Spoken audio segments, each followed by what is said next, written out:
Pinawalang sala sa murder pero pinagbabayad dahil sa kidnapping ang matalik na kaibigan ng pinaslang na modelong si Julian Rodelas.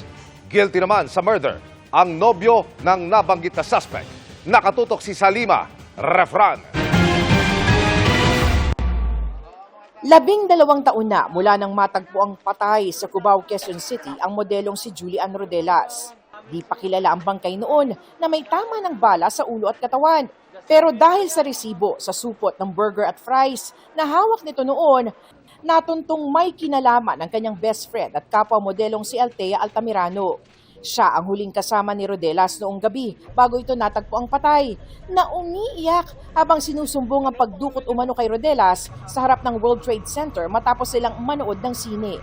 Yung lalaki po nakatalikod, tapos sumarado na po yung kotse, lahat po. Pati po yung sandals po na suot niya, nalaglag po dun sa sahig. Pero ang lalaking dumukot, boyfriend pala ni Altamirano na si Fernando Quiambao Jr. Kapwa sila kinasuhan ng murder. Kanina, hinatulang guilty beyond reasonable doubt si Quiambao ng Quezon City RTC Branch 223 at sinintensyahan ng reklusyon perpetua o mula 20 hanggang 40 taong pagkakakulong. Pinagbabayad din siya ng danyo sa aabot sa halos ₱250,000.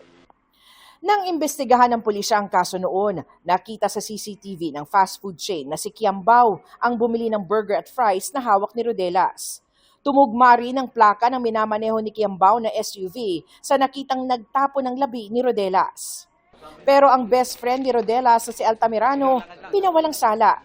Sabi ng korte, bagamat napatunayang nakipagsabwatan si Altamirano para kidnapin si Rodelas, hindi raw napatunayan beyond reasonable doubt na may kasundo ang patayin ito. Ang napatunayan lang ayon sa korte ay napagkasundo ang tuturuan ng leksyon si Rodelas.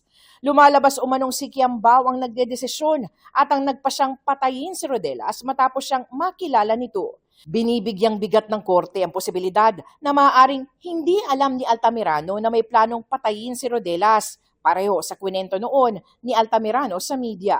Sa kabila ng tinutulungan ko po si Jaja, binibilang ko siya ng damit, inaayusan ko siya, tapos i-chismis niya ako. Nagalit po yung boyfriend ko. Sabi niya po sa akin, turuan daw ng leksyon, lumpuhin daw po. Hindi ko po alam na gagasahin nila, papatayin pa nila. Sorry po, alam ko po kahit anong sorry ko, alam ko kasalanan ko.